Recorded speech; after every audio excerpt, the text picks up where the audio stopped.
हमजापुर के यहाँ पे हमजापुर निवासी और कद्दावर नेता है और जदयू के जिला उपाध्यक्ष भी हैं सैयद जसीमुद्दीन साहब, उनसे हम बातचीत करेंगे, खास बातचीत करेंगे। सर आपका बहुत बहुत इस्तकबाल है, स्वागत जी, शुक्रिया जी। सबसे बड़ा मुद्दा ये है सर कि अब जबकि NH-19 कह लीजिए, NH-2 कह लीजिए, ये तेजी से काम चल रहा है और हमजापुर में आए दिन अगर देखें तो हादसा का शिकार हो रहे हैं लोग, हादसों का शहर बन रहा है। पे आप लोग अंडरपास की बात हो रही है, क्यों?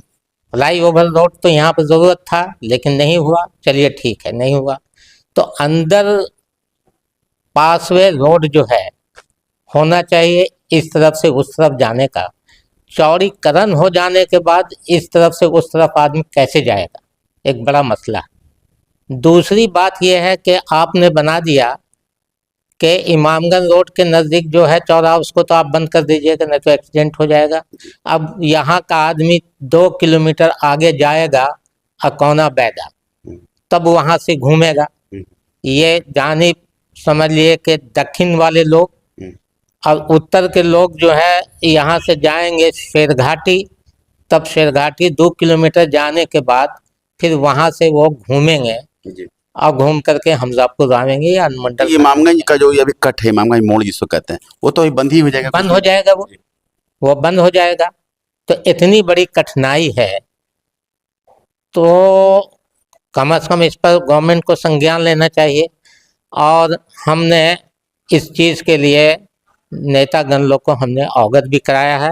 माननीय अब तक आप किन किन लोगों से इस बारे में बात कर चुके हैं? माननीय नितिन गडकरी राजमार्ग मंत्री महोदय को हमने ईमेल के जरिए भेजा, फिर उसके बाद माननीय मुख्यमंत्री बिहार सरकार, इनको भी ईमेल के माध्यम से हमने इनको भेजा। संसद महोदय लघु उद्योग मंत्री जो गया जिला के हैं, वो उनको हमने जीतन राम मांझी उनको हमने भेजा। और माननीय आफाक खान अहमद साहब MLC जो हैं, उनको हमने भेजा और उनसे रिक्वेस्ट किया कि अभी जो विधानसभा चालू है इसमें आप इस बात को उठाइए, इस बात को रखिए। यही मामला है।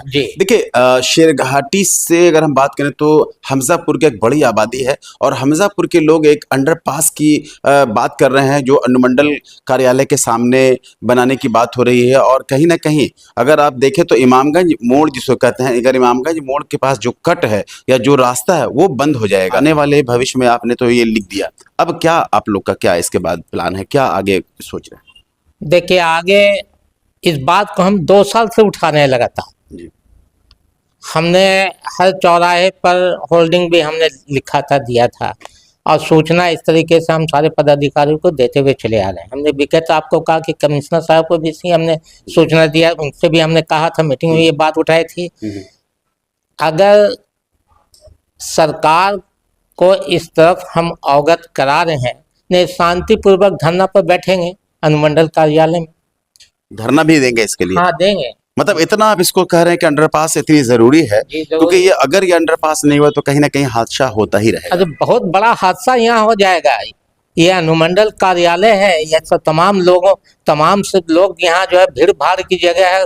न्यायालय में भी लोग जाते हैं, आप देखिए कि आए दिन वहाँ न्यायालय के अंदर 2000 का मजमा रहता है और उसी के सामने कॉलेज भी है।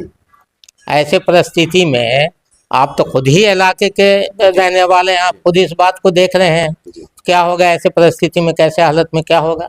गाड़ी की रफ्तार रुक नहीं रही है, तो ऐसे हालात में अगर नहीं आने जाने का अंदर से कोई सुविधा मिलेगी तो बताइए क्या होगा आने वाले वक्त में। देखिए और जुड़ रहे हैं यहाँ पे, अगर सर बात करें तो नीमा रोड हो गया, इधर कई बड़ी बड़ी आबादियां जुड़ी हुई है। बड़ी आबादी है, ये मेन आवाजाही है। ये समझिए कि गुरुआ के लोग भी इधर से आते जाते हैं।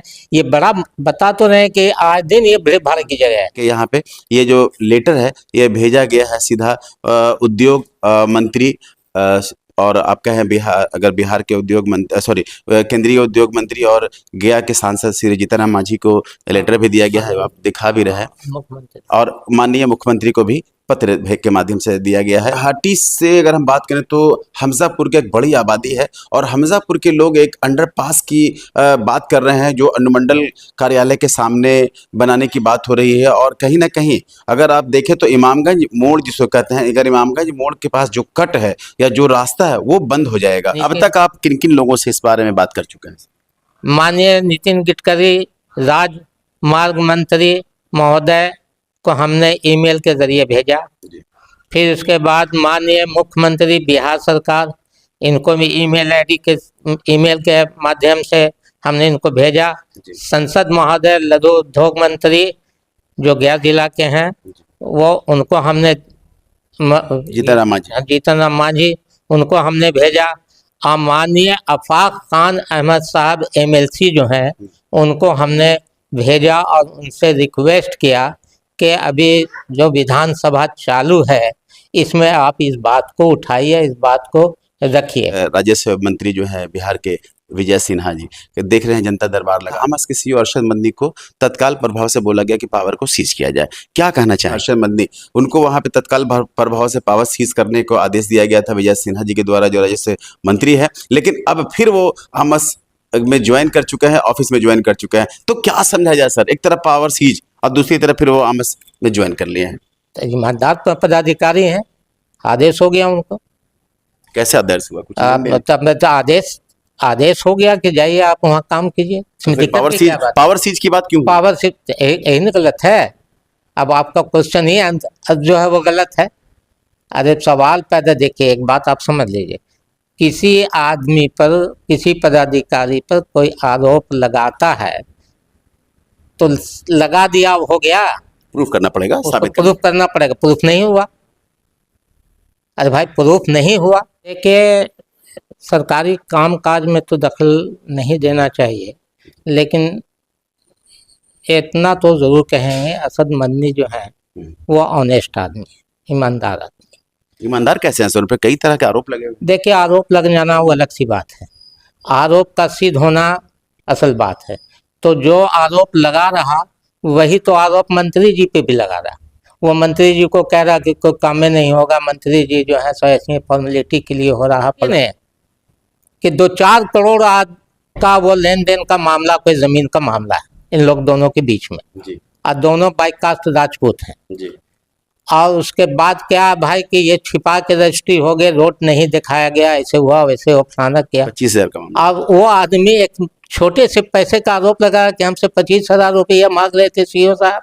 करोड़ों के मामले में 25,000 जो 5-10 करोड़ का मामला है और उसमें कोई पदाधिकारी को ये कहे कि साहब 25,000 रुपया का जो है वो हमसे मांग रहे थे, ये तो ऐसे ही देखने में लगता है कि फॉल्स है।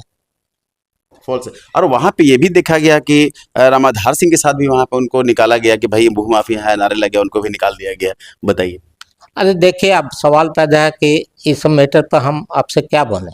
अब आवाम वहाँ पर के लोग और रामाधार सिंह जो हैं वो भी पढ़े लिखे शिक्षित घर घराने के हैं और हमको तो ऐसा नहीं लगता कि बहुत बड़े भू माफिया होंगे और ये है वो है। तो ये आप ही कह रहे हैं कि अरशद मदनी ईमानदार आदमी है? जी ईमानदार। आमस के जो CEO हैं, मतलब अब ये कह रहे हैं कि अरशद मदनी को जो तत्काल प्रभाव से यहाँ पे कहा गया कि पावर सीज किया जाए और कई शिकायतें मिली हैं कि भू माफिया से मिले हुए हैं, इस तरह की क्या लगता है आपको? ये आरोप सरासर गलत है। जिसका काम नहीं होता है जी, किसी कारण बस या कागज की कमजोरी वगैरह से ना हुआ तो सीधे कहता है कि पदाधिकारी बेईमान है। उन पे तो बैठने का भी आरोप है कि वो बैठते नहीं कभी ऑफिस में। देखिए ये भी गलत बात है, ये भी गलत बात है। अब पदाधिकारी जिस दिन अगर किसी दिन ना बैठे, वो उनको गया में है कोई मीटिंग है, वो मीटिंग में चले गए हैं।